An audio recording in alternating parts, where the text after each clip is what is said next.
الحمد لله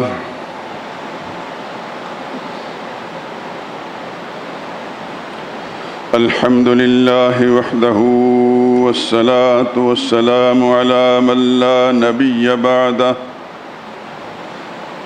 ولا رسول بعده ولا معصوم بعده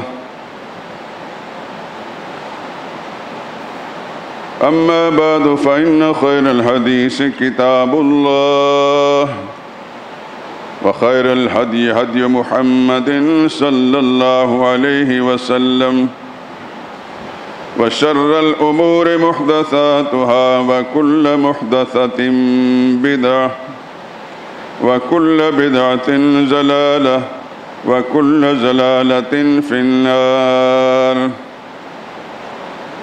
أعوذ بالله من الشيطان الرجيم. بسم الله الرحمن الرحيم.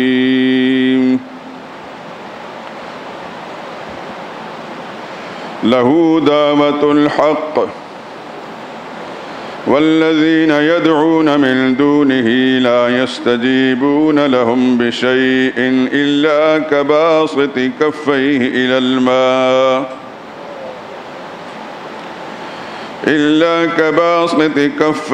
إلى الماء ليبلغ فاه وما هو ببالغه وما دعاء الكافرين إلا في ضلال.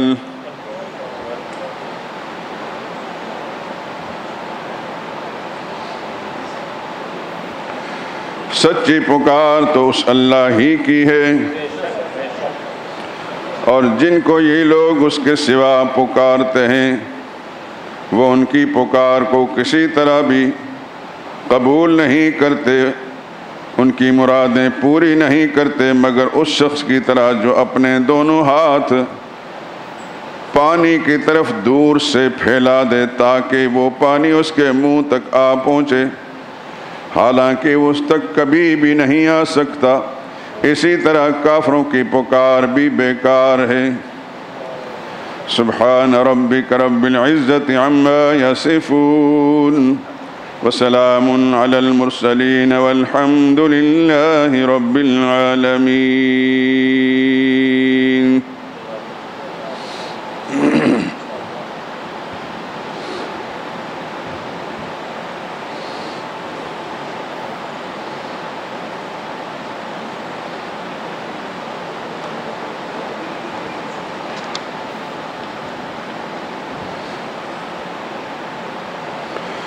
خدا ہی لائق حمد و ثنا ہے،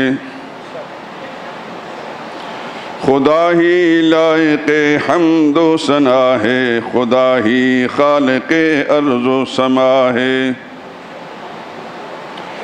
وہی روزی رساں ہے ہر کسی کا، وہی روزی رساں ہے ہر کسی کا، ہر ایک پر اس کا دروازہ کھلا ہے.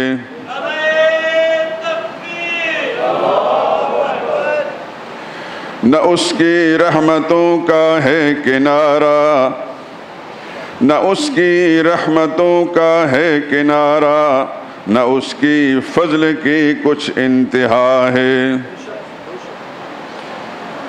یقیناً ہے وہی معبود برحق، یقیناً ہے وہی معبود برحق، وہی ہر ایک کا حاجت روا ہے.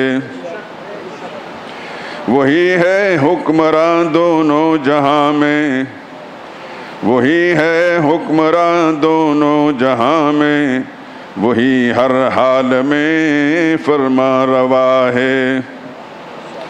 وہی فریاد رس ہے ہر کسی کا، وہی فریاد رس ہے ہر کسی کا، وہی سب بے کسوں کا آسرا ہے. وہی ہے دستگیر و غوث اعظم، وہی ہے دستگیر و غوث اعظم، وہی ہر ایک کی سنتا دعا ہے. وہی ہے دستگیر و غوث اعظم، وہی ہر ایک کی سنتا دعا ہے، وہی ہر ناتواں کا ہے سہارا، وہی ہر ناتواں کا ہے سہارا، وہی بس دافع رنج و بلا ہے۔ اسے جس حال میں نے پکارا، اسے جس حال میں نے پکارا، مجھے ہر مدعا اس سے ملا ہے۔ ہویدا ہے اسی پر ذرہ ذرہ، نمایاں ہے اسی پر ذرہ ذرہ، دلوں کے راز بھی وہ جانتا ہے۔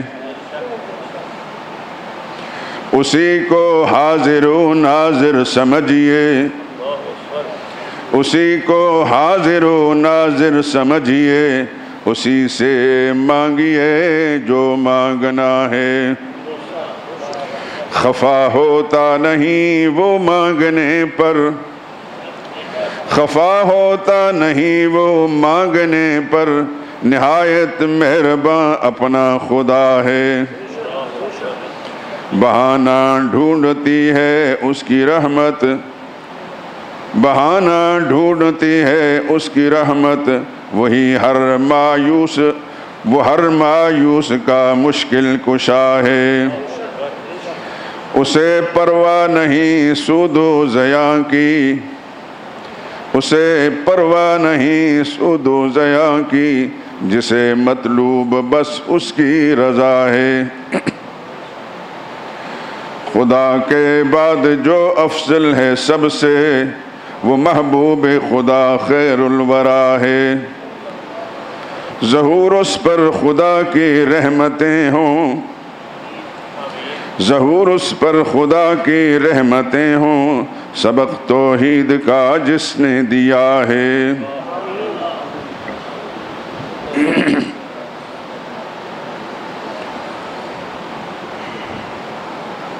ایک مرتبہ سرور عالم صلی اللہ علیہ وسلم کی ذات اقدس پر درود پاک پڑھ لیں۔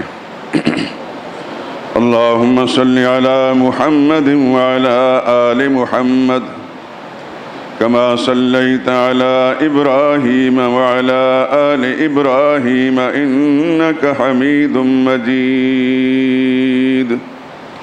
اللہم بارک علی محمد وعلی آل محمد كما باركت على إبراهيم وعلى آل إبراهيم إنك حميد مجيد۔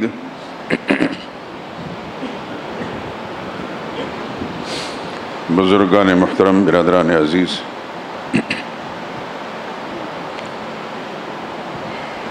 یہ مضمون وہی ہے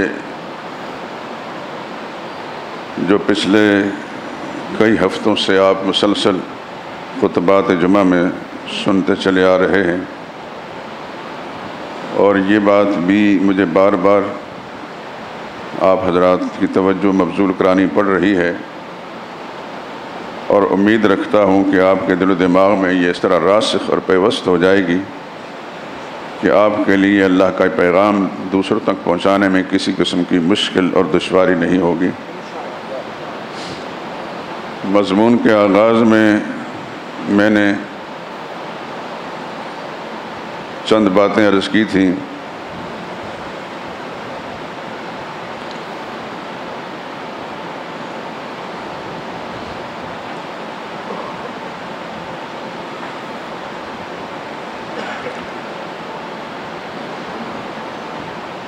اللہ تعالیٰ اپنی خصوصیات میں لا شریک ہے۔ یہی وہ پہلا جملہ ہے جو میں نے نماز مصطفیٰ کے عقائد کی باس میں لکھا ہے۔ خصوصیات کیا ہیں؟ کہ وہ اپنے ذات میں بھی لا شریک ہے۔ خدا کرے کہ یہ الفاظ آپ کے دل کے تختی پر اس طرح منقش ہو جائیں کہ مٹ نہ سکیں۔ اللہ اپنی ذات میں بھی واحد، اکیلا اور لا شریک ہے۔ اپنی تمام صفات میں بھی واحد یعنی اکیلا ہے اور اس کا کوئی شریک نہیں۔ اپنے اختیارات میں بھی وہ لا شریک ہے۔ اور اپنے حقوق میں بھی لا شریک ہے۔ مجھے جب بھی یہ مسئلہ کسی کے سامنے بیان کرتا ہوں یا لکھتا ہوں تو میری خوشی کی انتہا نہیں رہتی کہ یہ اللہ کریم نے اپنی رحمت کے ساتھ اس کو اتنا آسان بنا کر میرے دل دماغ میں بٹھا دیا، اور اس کو سنانے کے لیے اتنے میرے لیے سہولت پیدا کر دی کہ میں بہت ساری کتابوں کا مطالعہ کرتا ہوں تو اس آسان طریقے سے کسی کتاب کے اندر یہ مضمون نہیں لکھا ہوا۔ پچھلے جمعے میں بھی یہ چوتھی بات حقوق والی عرض کی تھی کہ اللہ کے کچھ حقوق ہیں جو اللہ ہی کے لیے بجا لائے جا سکتے ہیں، اللہ ہی کو دیے جائیں گے، اللہ کے سوا کسی اور کو دینا ناجائز ہے، اللہ کا حق کسی اور کو دینا کفر اور شرک ہے۔ حقوق کیا ہیں؟ جب آپ کسی کتاب میں پڑھتے ہیں کہ اپنی عبادات میں بھی لا شریک ہے، تو عبادات کیا ہیں؟ یہ سب اللہ کے حقوق ہیں۔ وہ عبادات اس مخلوق کی زبان سے کچھ چیزیں تعلق رکھتی ہیں جس کو زبانی عبادت کہتے ہیں، مخلوق کے بدن اور جسم سے کچھ تعلق رکھتی ہیں جس کو بدنی عبادت کہتے ہیں، اور اللہ نے جو مال دیا ہے اس مخلوق کو اس کے ساتھ تعلق رکھتی ہیں جس کو مالی عبادت کہتے ہیں۔ جیسا کہ آپ نماز جب شروع کرتے ہیں تو اجمالاً کہتے ہیں ایاک نعبد، یا اللہ ساری باتیں تیری ذات کے لیے بجا لاتے ہیں، اور پھر جب تشہد میں بیٹھتے ہیں تو کہتے ہیں التحیات للہ والصلوات والطیبات، تو وہ نعبدو کی تھوڑی سی تفصیل یوں کہ یا اللہ ساری وہ جو عبادت کا ہم نے اقرار کیا ہے کہ تیری عبادت بجا لائیں گے، اس سے مراد یہ ہے کہ ہر زبانی عبادت بھی یا اللہ تیرے لیے ہوگی، بدنی عبادت بھی تیرے لیے ہوگی، اور مالی عبادت بھی تیرے لیے۔ ظاہر ہے کہ عبادت اللہ کا حق، اور اللہ کے سوا یہ حق کسی اور کو دیا ہی نہیں جا سکتا، اللہ کے سوا عبادت کے لائق اور کوئی نہیں۔ جب آپ کلمہ پڑھتے ہیں، کلمے کا ترجمہ کرتے ہیں تو اللہ کے سوا کوئی معبود نہیں، یہ عبادت کے لائق نہیں۔ تو عبادت کوئی ایک نہیں، عبادت کی ساری قسمیں جتنی بھی ہیں اس کا حقدار صرف اللہ ہے، چاہے وہ اس عبادت کا تعلق انسان کی زبان سے ہو۔ زبان سے کون کون سی باتیں بجا لائی جاتی ہیں؟ تمام تسبیحات، تمام اذکار، حمد و ثنا، دعا اور پکار۔ پکار کا تعلق انسان کی زبان سے ہے، دعا کا تعلق انسان کی زبان سے، اور دعا بھی عبادت ہے، جیسے کہ ابھی حدیث کے حوالے سے میں بتاؤں گا۔ اللہ کے نبی نے فرمایا الدعاء مخ العبادہ، عبادت کا مغز دعا ہے۔ ایک حدیث کے الفاظ ہیں الدعاء هو العبادہ، دعا ہی عبادت ہے۔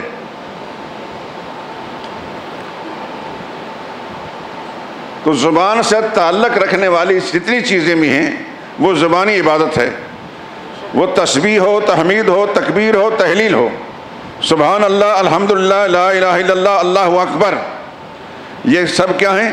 زبانی عبادتیں ہیں۔ اسی طریقے سے دعا اور پکار یہ زبانی عبادتیں ہیں۔ کچھ مانگنا ما فوق الاسباب طریقے سے، یہ بھی ذرا سمجھیے۔ ایک وہ چیز ہے جو میں آپ سے مانگتا ہوں، آپ مجھ سے مانگتے ہیں، میں اور آپ ایک دوسرے سے وہ چیز مانگتے ہیں جو ما تحت الاسباب ہے، یعنی آپ کے پاس وہ چیز ہے، مجھے نظر آ رہی ہے اور میں مانگنے کا حق رکھتا ہوں، آپ دے دیتے ہیں۔ میرے پاس کوئی چیز ہے، آپ مانگتے ہیں تو میں دے دیتا ہوں۔ کچھ چیزیں ایسی ہوتی ہیں جو ما فوق الاسباب ہوتی ہیں، یعنی مخلوق کے دسترس میں نہیں ہوتی، مخلوق کو پتہ بھی نہیں ہوتا، اور وہ صرف اللہ ہی سے مانگی جاتی ہیں، وہ صرف اللہ ہی سے مانگی جاتی ہیں۔ مثال کے طور پر آپ کسی مخلوق کو کہہ سکتے ہیں کہ مجھے شفا دے دے، لیکن جس ذات کو آپ پورے یقین اور وثوق سے پکارتے ہیں اور کہتے ہیں یا اللہ مجھے شفا عطا فرما، فلاں کو شفا عطا فرما، کیونکہ آپ کا یہ ذہن ہے کہ غائبانہ موافق الاسباب شفا کا اختیار صرف اللہ ہی کے پاس ہے. بیماری لانے والا بھی وہی ہے اور ہٹانے والا بھی وہی ہے. قرآن کریم کے اندر ایک پیغمبر کا تذکرہ جو بیمار ہوا، بڑا لمبا عرصہ بیمار ہوا، اور اس نے اس بیماری میں پکارا رب انی مسنی الضر وانت ارحم الراحمین، میرے داتا مجھے بڑی تکلیف پہنچ رہی ہے، تو سب سے بڑا رحم کرنے والا ہے.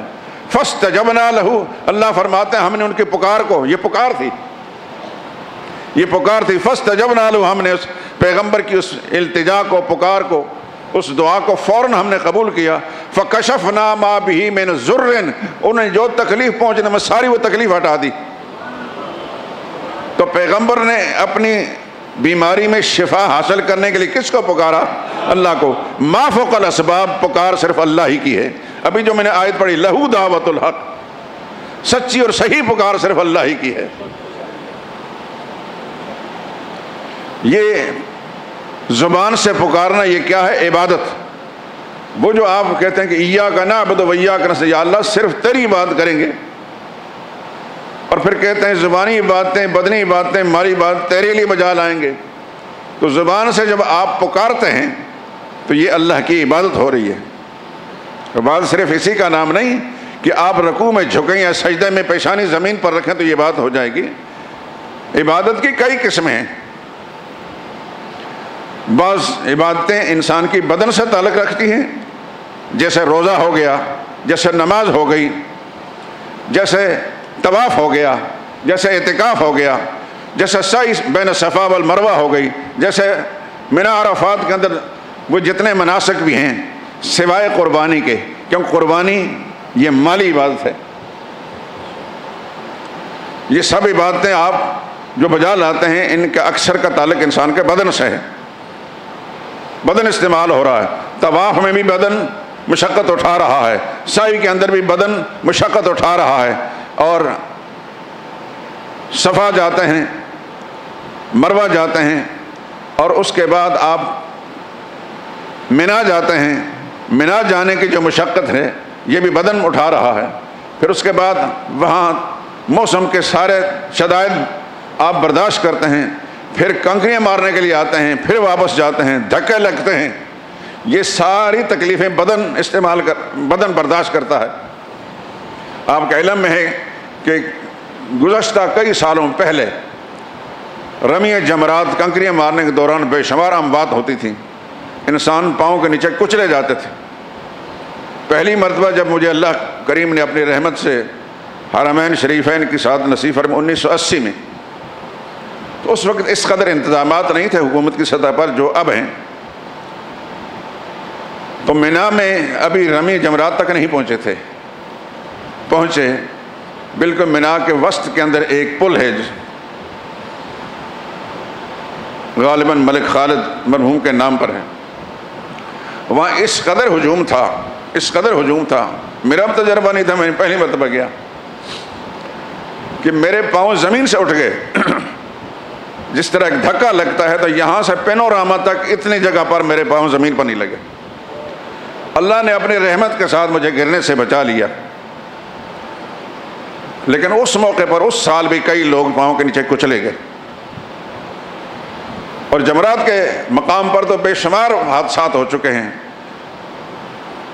سعودی حکومت نے بڑے ہی عمدہ انتظامات کیے ہیں، جو کچھ ان سے ممکن ہو سکتا ہے انہوں نے کیے ہیں. اس پہلو سے ہم ان کے لیے دعا کریں، اللہ ان کو جزائے خیر عطا فرمائے.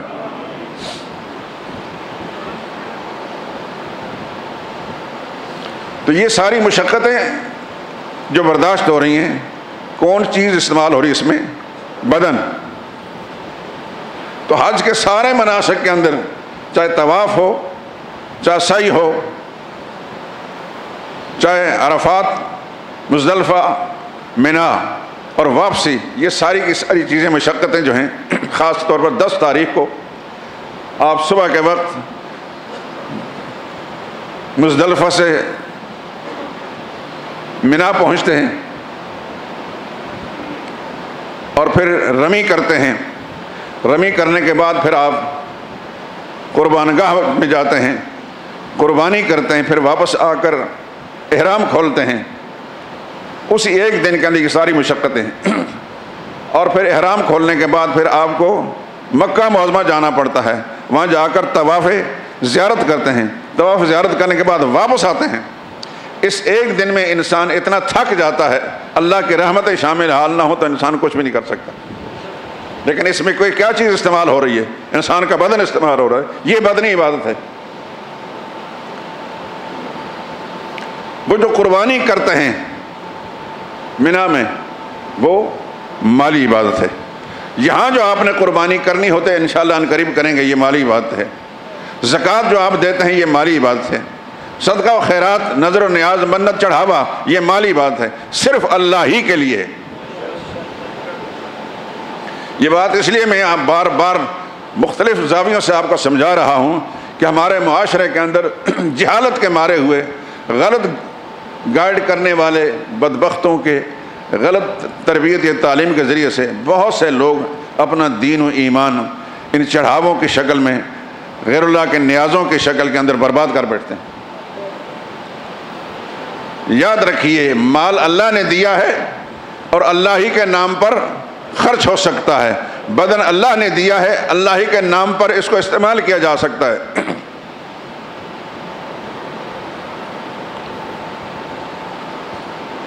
زکوٰۃ مالی عبادت، صدقہ مالی عبادت، خیرات مالی عبادت، نظر و نیاز، منت چڑھاوا یہ مالی عبادت، قربانی مالی عبادت۔ تو آپ جب کہتے ہیں التحیات للہ والصلوات والطیبات، ساری زبانی عبادتیں بھی صرف اللہ کے لیے، للہ۔ جیسے الحمدللہ میں یہ لام کی جو زیر ہے، اس کو علماء جانتے ہیں، یہ حصر پیدا کرتے ہیں، جس کو کہتے ہیں صرف۔ جس طرح اپنی زبان میں آپ کہتے ہیں صرف الحمدللہ، تمام صفات کارسازی، مناسب صفات کارسازی، تعریفیں صرف اللہ کے لیے۔ التحیات للہ، ساری زبانی عبادتیں بھی صرف اللہ کے لیے، ساری بدنی عبادتیں بھی صرف اللہ کے لیے، اور ساری مالی عبادتیں بھی صرف اللہ کے لیے۔ نماز کے اندر تو کہتا ہے تحیات للہ وصلوات و طیبات، باہر نکل کر کہیں جا کر غیر اللہ کا نام چڑھاوا چڑھاتا ہے تو نماز بیکار گئی کہ نہیں؟ دعائے قنوت میں کیا پڑھتا ہے؟ اللہم انا نستعینک، اللہ اکبر، اللہم ایاک نعبد ولک نصلی ونسجد والیک نسعی ونحفظ ونرجو رحمتک۔ یہ ساری کی ساری جو اقرار اللہ کی ذات کے ساتھ نماز میں انسان کرتا ہے، باہر نکل کر اس کے خلاف کام کرتا تو نماز قبول ہو گئی؟ آپ کے لیے جو پرانے دوست ہیں، اللہ سب کو سلامت رکھے، ان کے لیے تو شاید اتنی اپراٹ نہیں ہوگی۔ جو نئے آنے والے دوست ہیں ان کے لیے بات اپراٹ ہوگی کہ ہم مسجدوں میں جاتے ہیں، بڑی سروں کے ساتھ ہمارے مولوی صاحبان تقریریں کرتے ہیں اور لمبی راگیں لگاتے ہیں۔ یہ مولوی بڑا عجیب سا ہے۔ آج تو عجیب لگتا ہوں، انشاءاللہ اگر یہ بات سمجھ میں آ گئی، اور خدا کرے کہ سمجھ میں آ گئی، تو موت کی ہچکی لگنی ہی سب کو ہے، اس وقت اس کا فائدہ نظر آئے گا۔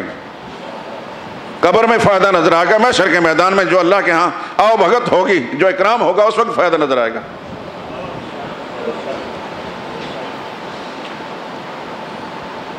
مجھے اس مسجد کے اندر نصف صدی ہونے کو قریب ہے۔ میں اللہ کے ساتھ یہ وعدہ کیا تھا اور آج بھی اس پر قائم ہوں، یا اللہ میرے اندر ہزار خامیاں، ہزار نقائص ہیں، لیکن تیرے دین کے اندر میں نے خیانت نہیں کی۔ میرے ساتھ دشمنی رکھنے والے اتنے زیادہ ہیں کہ میں گن نہیں سکتا، اپنے بھی ہیں اور غیر بھی ہیں، لیکن میں نے کبھی اس کی پرواہ نہیں کی۔ آپ حضرات اس پر گواہ ہیں، میں نے کبھی کسی کا نام نہیں لیا، کسی کا تذکرہ نہیں کرتا، میں نے اپنا موقف بیان کیا ہے، اور اللہ سے دعا کرتا ہوں خدا اسے قبول فرما لے۔ اور میں اللہ سے دعا کرتا ہوں کہ میرے سامعین جو اپنا وقت نکال کر دیا، اللہ ان کے دل و دماغ میں اس طرح ڈال دے کہ پیوست ہو جائے، ان کے عقیدے صحیح ہو جائیں۔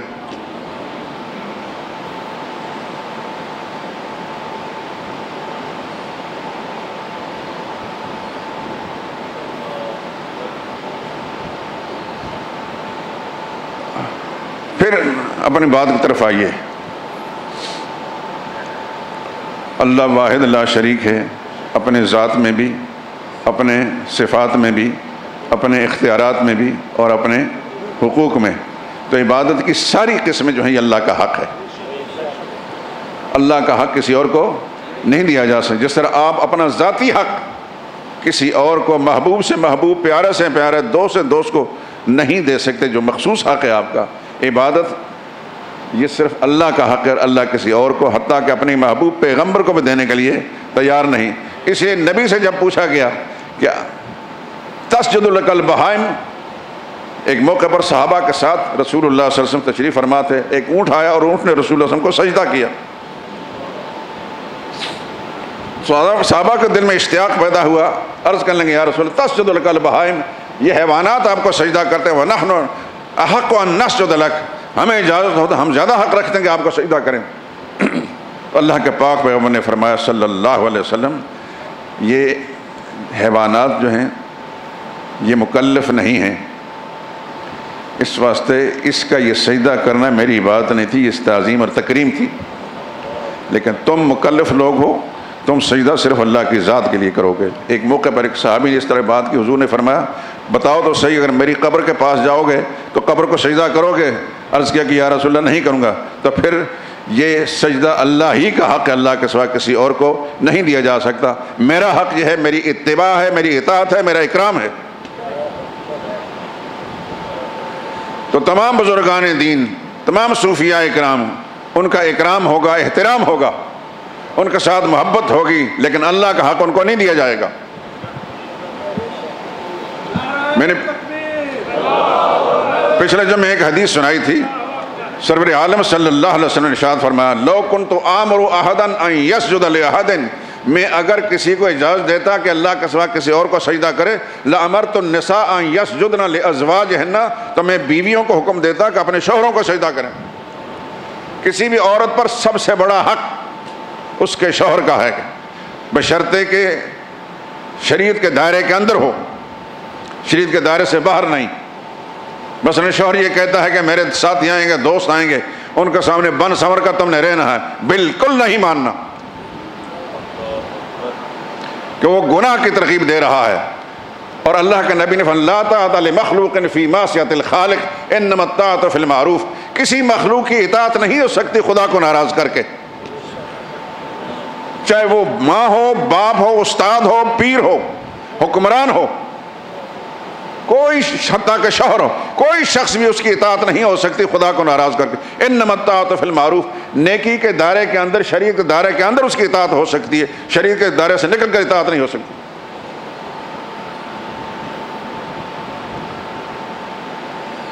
سارے جتنے بھی انسانی حقوق ہیں، اکرام اور احترام کے معاملات ہیں، وہ شریعت کے ماتحت ہوں گے، شریعت کو توڑ کر نہیں.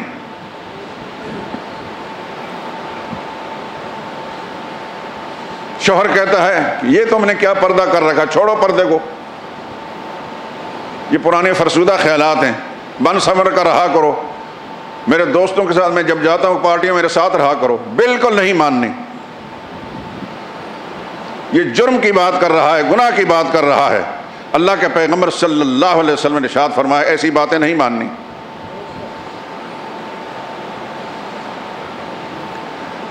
ہر وہ بات جو شریعت کے دائرے کے اندر ہے اس کو ماننی ہے. ماں باپ کی بھی ماننی ہے، بڑے بہن بھائیوں کی ماننی ہے، چچاؤں کی ماننی ہے، خالاؤں کی ماننی ہے، جتنے بھی رشتہ دار ہیں ماننی ہے، حکمرانوں کی ماننی ہے، پیروں کو استادوں کی ماننی ہے.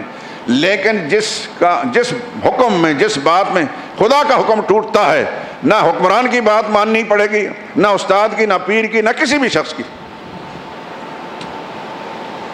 اللہ بڑا ہے، اس کا حق بھی بڑا ہے.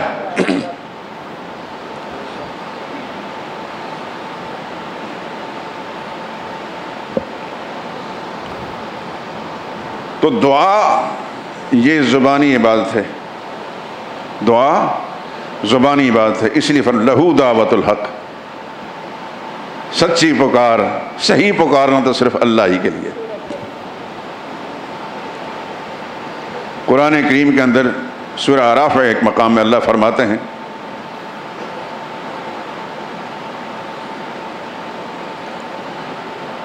ان الذین تدعون من دون اللہ عباد امثالکم، جن کو تم اللہ کے سوا پکارتے وہ تمہاری طرح کے بندے ہیں.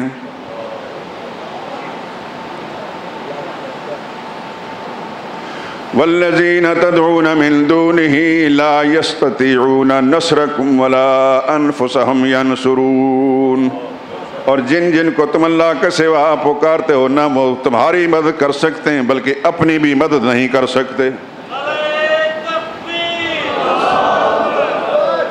یہ میں کہانیاں نہیں سنا رہا میرے دوستو، اللہ کا قرآن سنا رہا ہوں۔ سچائی کا مرکز دنیا میں اللہ کا قرآن ہے۔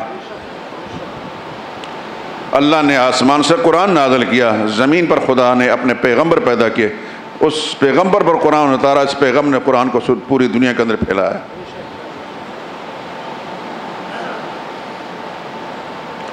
والذین تدعون من دونہ، دعا پکار کا مرکز کیا ہے؟ زبان۔ پکار کیا ہے؟ عبادت ہے، اللہ کا حق ہے۔ والذین تدعون من دونہ ما یملکون من قطمیر، او لوگو تم اللہ کے سوا کسی اور کو جو پکارتے ہو وہ تو اتنے بے اختیار ہیں کہ کھجور کی گھٹلی کے اوپر باریک سی جالی جھلی ہوتی ہے، اس کا اختیار بھی نہیں رکھتے۔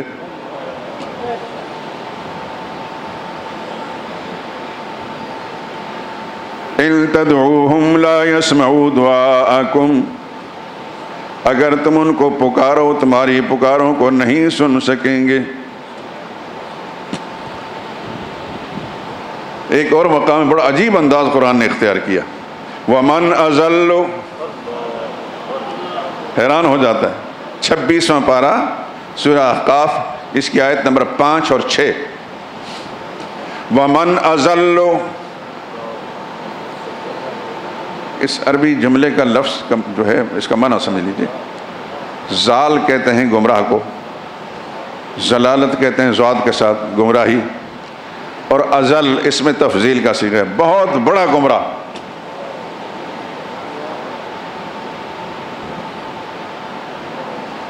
ازلو کا معنی بہت بڑا گمراہ۔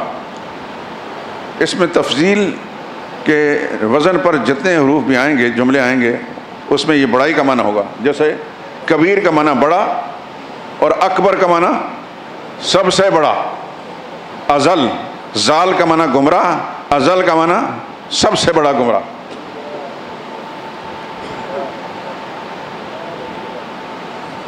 وَمَنْ أَضَلُّ مِمَّنْ يَدْعُو مِن دُونِ اللَّهِ مَن لَّا يَسْتَجِيبُ لَهُ إِلَى يَوْمِ الْقِيَامَةِ، لوگو تم نے گمراہ دیکھے ہوں گے، لیکن آؤ اللہ فرماتے ہیں تمہیں میں بتاتا ہوں سب سے بڑا گمراہ کون؟ وہ ہے، سب سے بڑا گمراہ وہ ہے یدعو من دون اللہ، جو اللہ کو چھوڑ کر کسی اور کو پکار رہا ہے۔ اسی زبان سے پکار، زبانی بات، کسی اور کو پکار رہا ہے۔ کس کو؟ من لا یستجیب لہ الی یوم القیامہ، میں خالق کائنات اعلان کر رہا ہوں جس کو بھی میرے سوا پکار رہا ہے قیامت آ سکتی ہے، لیکن اس کی پکار کو وہ اس کی مراد کو پورا نہیں کر سکتا۔ لا یستجیب لہ، وہ اس کی پکار پر لبیک نہیں کہہ سکتا، اس کی مراد پوری نہیں کر سکتا۔ الی یوم القیامہ، قیامت آ سکتی ہے، اس کی مراد پوری نہیں کر سکتا۔ آگے پھر مزید وَهُمْ عَنْ دُعَائِهِمْ غَافِلُونَ، جن کو میرے سوا پکار رہا ہے یہ سمجھتا ہے نادان کہ ان کو میری پکار کا پتہ چل رہا ہے، وہ میری پکار کو سنتے ہیں۔ میں خالق کائنات اعلان کر رہا ہوں جن کو بھی میرے سوا پکار رہا ہے وہ اس کی پکار سے ہیں ہی بے خبر، ان کو پتہ ہی نہیں۔ یہ اعلان کس کا ہے؟ آپ کہتے ہیں جی ہم فلاں جگہ جاتے ہیں، مردے سنتے ہیں ہماری پکار۔ اللہ فرماتے ہیں ہم تو آئم غافل ہوں۔ کون سچا ہے؟ گمراہ ملا اور گمراہ پیر جب لوگوں کو کہے کہ یہ کرو تو وہ کرو وہ کرو، میرے دوستو سب کے چھوڑنے سے کچھ نہیں بگڑے گا، لیکن رب کو چھوڑ دیا، رب کا قرآن چھوڑ دیا تو کچھ بھی باقی نہیں رہے گا۔ خدا کرے کہ آپ کو میرے یہ جذبات آپ کے دل و دماغ میں اثر کر جائیں میں آپ سے اور کچھ بھی نہیں مانگنا چاہتا میرے دوستو، سوائے اس کے کہ اللہ کے دین کو سمجھ لو اور مان لو، اس پر عمل کرو۔ آپ کا دل کرے میرے لیے دعا کرنے کو تو کریں، نہیں دل کرتا تو مت کریں، لیکن میری ایک التجا ہے، ہاتھ جوڑ کر التجا ہے کہ خدا کا قرآن سنیں، سمجھنے کی کوشش کریں، اس پر عمل کرنے کی کوشش کریں۔ آپ نہیں بھی دعا کریں گے نا، لیکن آپ کا عقیدہ ٹھیک ہو گیا، آپ نیک اعمال کریں گے، انشاءاللہ خود بخود اللہ تعالیٰ آپ کے اعمال میں میرے اثر ڈال دیں گے۔ اللہ کے نبی نے فرمایا الدال علی الخیر کفاعلہ، جو نیکی کی رہنمائی کرتا ہے اس کو اتنا ہی فائدہ پہنچتا ہے جتنا کہ نیکی کرنے والے کو پہنچتا ہے۔ آپ بھی اگر کہ نیکی کا راستہ کسی کو دکھائیں گے اور آپ کی کوششوں سے وہ صحیح راستے پر چل گئے، مثال کے طور پر ایک آدمی نماز نہیں پڑھتا، آپ نے محنت کر کے اسے نمازی بنا دیا، آپ نے کوشش کر کے اسے عقیدے کے درست کر دیا، وہ جب تک زندہ رہے گا نمازیں پڑھتے رہے گے، اس کی نمازوں میں جہاں اس کو فائدہ پہنچے گا آپ کو بھی فائدہ پہنچتا رہے گا۔ اس نے آگے جس کو نمازی بنایا ہے اس کے نماز پڑھنے میں، نماز پڑھنے والے کو جو اجر ملتا ہے اس رہنمائی کرنے والے کو اجر ملے گا، اور جو پہلے رہنما آپ ہیں آپ کو اجر ملے گا۔ یہ لامتناہی سلسلہ ہے۔ آج دنیا میں جو دین کا کام ہو رہا ہے، یہاں میں بات کر رہا ہوں، خدا کا قرآن آپ کو سنا رہا ہوں، یہ پیغام سب سے پہلے کس نے پیش کیا دنیا میں؟ محمد مصطفیٰ صلی اللہ علیہ وسلم نے۔ درمیان 1500 سال گزر چکا ہے، ہزاروں انسان درمیان میں واسطہ بنے، ان سب کو فائدہ پہنچے گا، اور سب کے برابر محمد مصطفیٰ صلی اللہ علیہ وسلم کو فائدہ پہنچ رہا ہے۔ یہ سلسلہ ختم نہیں ہوتا۔ جن اکابر نے، جن بزرگوں نے خدا کا قرآن ہمیں پڑھایا، دین کی باتیں ہمیں سمجھائیں، پتہ نہیں وہ کتنے خوش بخت ہیں، جنت میں کیا بہاریں ان کو مل رہی ہوں گی۔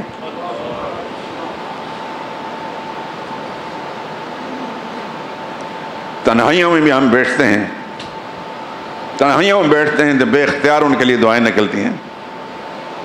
جب قرآن کی کوئی بات سمجھ میں آتی ہے، دین کا کوئی مسئلہ سمجھ میں آتا ہے، تو بے اختیار زبان سے ان کے لیے دعائیں نکلتی ہیں۔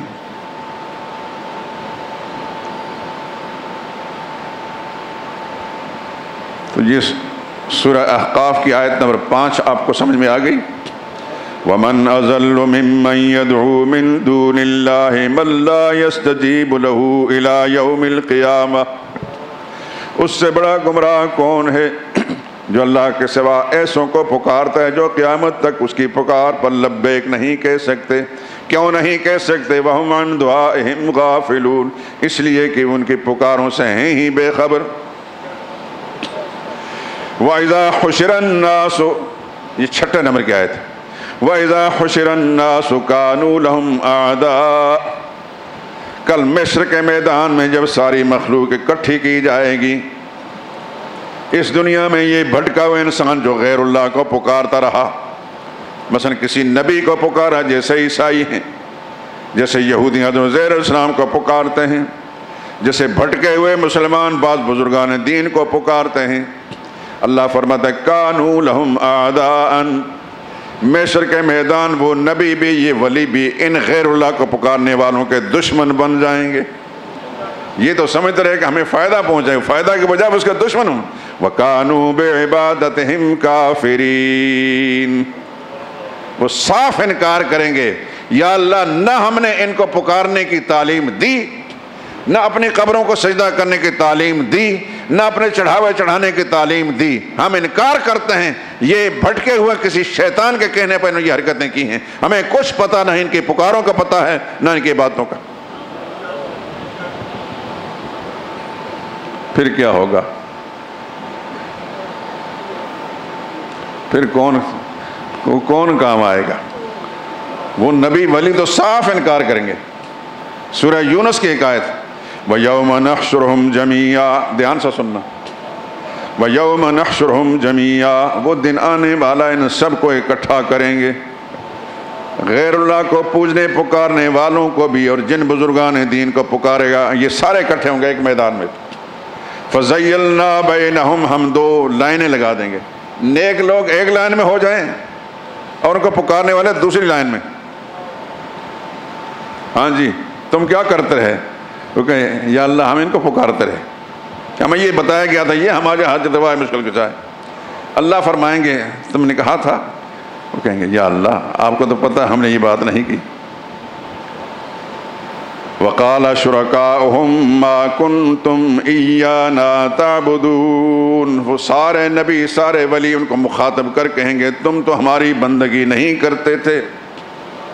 وہ کہیں گے حضرت جی جان دو کیوں مروا رہے ہو سانو، ساری زندگی ہمیں یہی بتایا گیا تھا یہاں سے حاجتیں پوری ہوتی ہیں، یہاں سے مشکلیں کشائی ہوتی ہے. وہ اس وقت پھر اللہ کی قسم کھا کر گئے فَكَفَى بِاللَّهِ شَهِيدًا بَيْنَنَا وَبَيْنَكُمْ. اللہ ہمارے درمیان اور تمہارے درمیان کافی گواہ ہے. اللہ کو گواہ بنا کر کہتے ہیں اِن كُنَّا عَنْ عِبَادَتِكُمْ لَغَافِلِينَ. ہمیں تمہارے پوجنے اور تمہارے پکارنے تمہارے نذرانوں کی کوئی خبر نہیں تھی.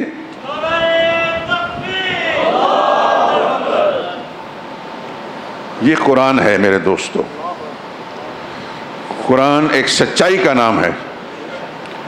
قرآن کے مقابلے میں ہر بات جھوٹی،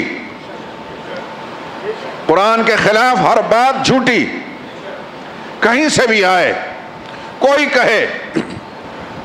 اگر کوئی شخص کہتا ہے یہ فلاں بات جو فلاں حدیث کے اندر ہے، کوئی حدیث قرآن کے خلاف نہیں ہو سکتی. قرآن کس پر نازل ہوا؟ اونچی آواز سے بولیں. محمد مصطفیٰ صلی اللہ علیہ وسلم پر. اور حدیث کس کی ہے؟ محمد مصطفیٰ صلی اللہ علیہ وسلم کی. ایسا ہو سکتا ہے کہ جو قرآن اللہ کے نبی پر نازل ہوا وہ امت تک پہنچانے کے بعد اس کے خلاف باتیں کریں؟ معلوم ہوتا ہے جعل سازوں نے، کذابوں نے، جھوٹوں نے جھوٹی روایتیں گھڑ کر محمد مصطفیٰ صلی اللہ علیہ وسلم کی طرف پیش کی ہیں. کوئی حدیث دنیا میں صحیح حدیث قرآن کے خلاف نہیں ہو سکتی. جو ہے آنکھیں بند کر کے کہہ دو یہ جھوٹی روایت ہے. قرآن سچائی ہے، محمد مصطفیٰ صلی اللہ علیہ وسلم سچے ہیں. محمد مصطفیٰ نے یہ قرآن پوری دنیا کے انسانیت تک پہنچایا، آپ کے غلاموں نے پہنچایا. اور پھر قرآن کریم کی تشریح اور تفصیل محمد مصطفیٰ صلی اللہ علیہ وسلم نے اپنی زبان مبارک سے کی، اس کا نام حدیث ہے. لیکن کوئی حدیث قرآن کے خلاف نہیں. لکھ لیجئے اس بات کو اپنے دل کی تختی پر.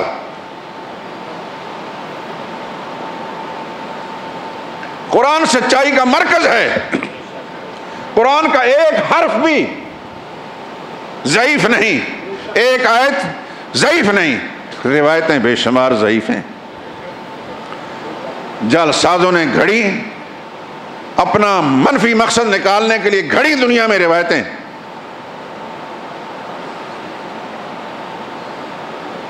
ہمارے علماء نے، علماء امت نے ہم سے پہلے، اللہ پوری امت کا سن کے جزائے خیر عطا فرمائے، موضوعات یعنی من گھڑت روایتیں انہوں نے مستقل کتابیں لکھی.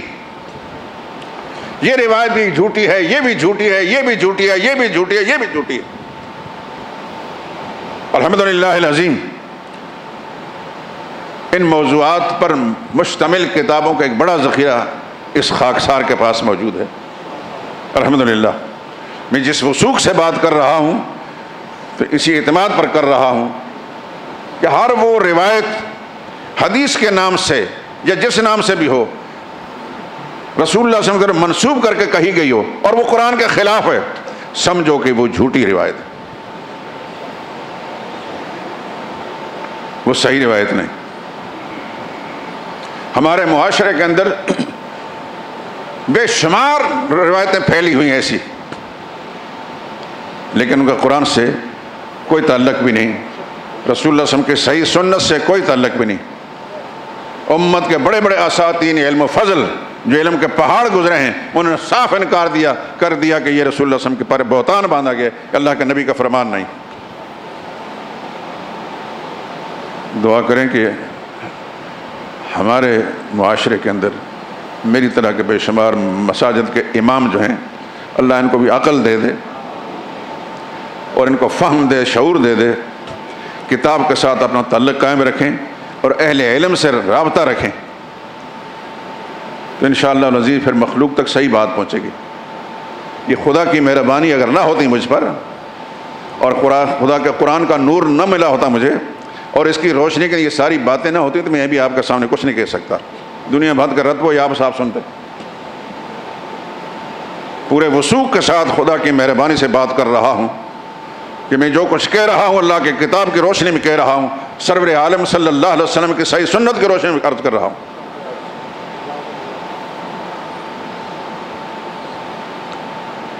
اور ایک بات یاد رکھیں, شیطان زندہ ہے کہ نہیں؟ مرا نہیں ہے. یہ بدبخت مرا نہیں, اللہ سے اس نے مہلت لے لی ہے. کب لی تھی؟ دھیان سے جواب دیں.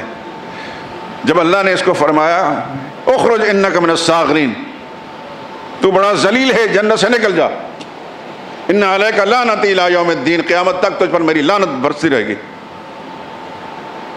بڑا عیار تھا, بڑا مکار تھا. میں کہا کرتا ہوں ہمارے پاکستانی سیاستدان اتنے ہوشیار نہیں, جتنا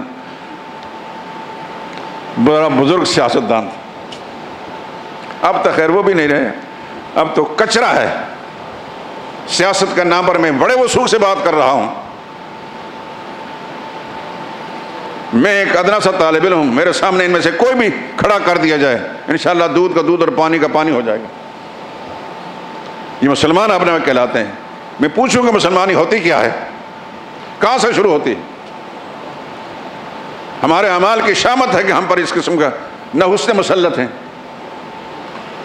لیکن اس سے پہلے بڑے پڑھے لکھے لوگ بھی تھے. شیطان بڑا یار, بڑا مکار تھا. اس کو پتہ تھا کہ اللہ تعالیٰ کی شان بڑی کریم ہے, اس سے مانگا جائے تو یہ رد نہیں کرتے. آج کا مسلمان اللہ سے نہیں مانگتا, مخلوق سے مانگتا ہے. جو زندہ و جاوید رب ہے اس سے نہیں مانگتا, مرے ہوئے سے مانگتا ہے. شیطان نے اللہ سے درخواست کی انظرنی الی یوم یبعثون, یا اللہ مجھے مہلت مل جائے, نکلوں گا تو صحیح, جانا تو میں نے ہے ہی, لیکن میں درخواست کرتا ہوں کہ مجھے زندگی کی مہلت مل جائے اس دن تک جب لوگوں کو موت دینے کے بعد دوبارہ اٹھایا جائے گا. یعنی چالاک اتنا تھا کہ میں موت سے بھی بچ جاؤں. اللہ نے فرمایا انک من المنظرین, تیری دعا قبول ہو تو گئی, مہلت مل گئی, لیکن الی یوم الوقت المعلوم, وہ جو تو چاہتا ہے نا, جو چالاکی کرتا ہے وہ نہیں, موت سے نہیں بچے گا.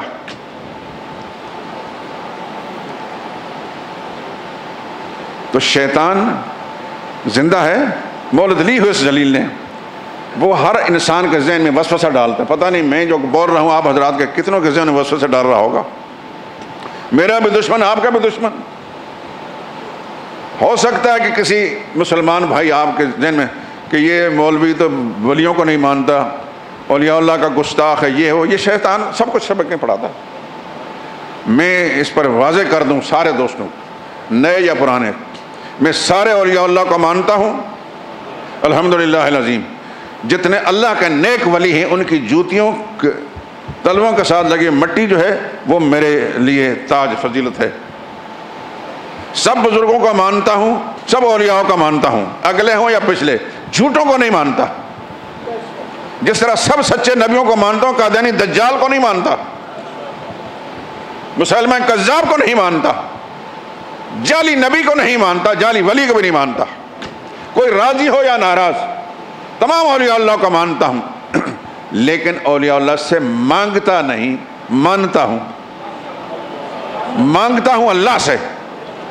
مانگنے کے لائق ذات صرف اللہ ہی کی ہے. ان کو مانتا ہوں, بزرگ مانتا ہوں, ولی مانتا ہوں, اللہ کا نیک مقبول بندہ مانتا ہوں. مانگنے کے لائق نہیں.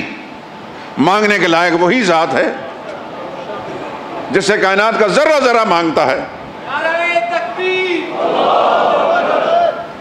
ان سب بزرگوں کو مانتا ہوں, یہ وسوسہ ذہن میں نہ آئے. لیکن اولیاء اللہ کو مانتا ہوں, اولیاء الشیطان کو نہیں, شیطان کے دوستوں کو نہیں, اللہ کے دوستوں کو مانتا ہوں. آپ کے لاہور شہر کے اندر ایک مشہور ولی اللہ مدفون ہے, حضرت علی حجویری رحمۃ اللہ تعالی, جس کو آپ لوگ داتا صاحب کہتے ہیں. میں داتا اللہ کو مانتا ہوں. داتا کا معنی ہے رب. جو ان کو رب مانتا ہے وہ داتا کہتا ہے. میں اپنے رب کو اللہ کو رب مانتا ہوں، وہی میرا داتا ہے۔ یہ سنسکرت زبان کے اندر داتا کا معنی رب العالمین۔ پوچھ لیں، کوئی ڈکشنری پڑھ لیں تو پھر پتہ چل جائے گا۔ ہندوستان کا پرانا کوئی بزرگ ہے، اس سے پوچھ لیں کہ داتا کا معنی کیا ہے۔ یہ جہالت کے مارے ان لوگوں نے ایک اللہ کے نیک بندے کو، اللہ کے ولی کو رب بنا لیا ہے۔ علی حجویری کو میں مانتا ہوں، ان کی کتابیں میرے پاس ہیں، میں پڑھتا بھی ہوں۔ ان کی ایک کتاب ہے کشف الاسرار، چھوٹی سی ایک کشف المحجوب ہے، فارسی زبان میں لکھی ہے۔ اب اردو ترجمہ میں لوگوں نے کر دیا ہے، لیکن جب یار لوگوں کو پتہ چلا کہ اس میں تو ہمارے مطلب کے خلاف ہے، وہ کتاب وہ غائب کر رہے ہیں۔ اے علی، اپنے آپ کو مخاطب کر، اے علی، لوگ تجھے گنج بخش کہتے ہیں۔ میں ترجمہ سنا رہا ہوں فارسی کا۔ لوگ تجھے گنج بخش کہتے ہیں، یاد رکھیں گنج بخش یا رنج بخش سوائے اللہ کا کوئی اور نہیں۔ گنج بخش اور رنج بخش کون ہے؟ اللہ ہے۔ تمہارے پاس تو ایک برنج کہتے ہیں چاول کے دانے کو، تمہارے اختیار میں تو ایک برنج بھی نہیں۔ رنج اور گنج کس کے اختیار میں ہے؟ تکلیفیں پہنچانا یا راحت پہنچانا کس کے اختیار میں ہے؟ اللہ کے اختیار میں۔ اللہ کا ولی یہ کہہ رہا ہے، لیکن اولیاء اللہ کی تعلیمات سے ہم لوگ بے خبر ہیں، ہمیں جان بوجھ کر بے خبر رکھا گیا ہے۔ ہم نے جس کو اپنا امام، اپنا مولوی، اپنا پیر، اپنا مرشد بنا رکھا ہے، وہ خود بھی جاہل ہے اور یا عیار اور مکار ہے۔ اس نے بزرگوں کی تعلیمات لوگوں تک پہنچنے نہیں دی۔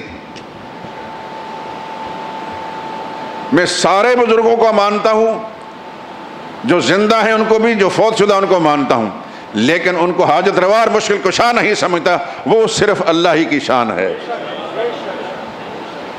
جس طرح سارے نبیوں کو مانتا ہوں، محمد رسول اللہ کو بھی مانتا ہوں صلی اللہ علیہ وسلم، سب سے افضل مانتا ہوں، لیکن محمد مصطفیٰ صلی اللہ علیہ وسلم کو اپنا مقتدا، اپنا پیشوا، اپنا رہنما مانتا ہوں، لیکن اپنا حاجت روا کون ہے؟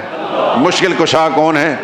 یہی کام رسول اللہ خود فرماتے تھے، یہی تعلیم دیتے تھے، یہی ہمیں سبق ملا اور یہی ہمارا عقیدہ ہے اور یہی آپ تک پہنچا رہا ہوں۔ جس طرح ہر نبی پر ایمان لانا ہمارا فرض، محمد مصطفیٰ صلی اللہ علیہ وسلم کے ایمان لانا، آپ کی اطاعت اور اتباع ہمارا فرض، لیکن ایمان لانے کا معنی یہ کہ ہم کو خدا اختیارات دے دیں۔ خدا اختیارات صرف اللہ ہی کے پاس ہیں۔ بات سمجھ میں آ رہی کہ نہیں آ رہی میرے دوستو؟ اللہ کرے کہ یہ بات سمجھ میں آ گئی ہو۔ اللہ آپ کو بھی اس پر صحیح عقیدے پر عمل کرنے کی توفیق دے اور مجھے بھی عمل توفیق دے۔ اللہ ہم سب سے راضی ہو جائے اور ہماری آخرت کامیاب ہو جائے۔ وآخر دعوانا الحمدللہ رب العالمین۔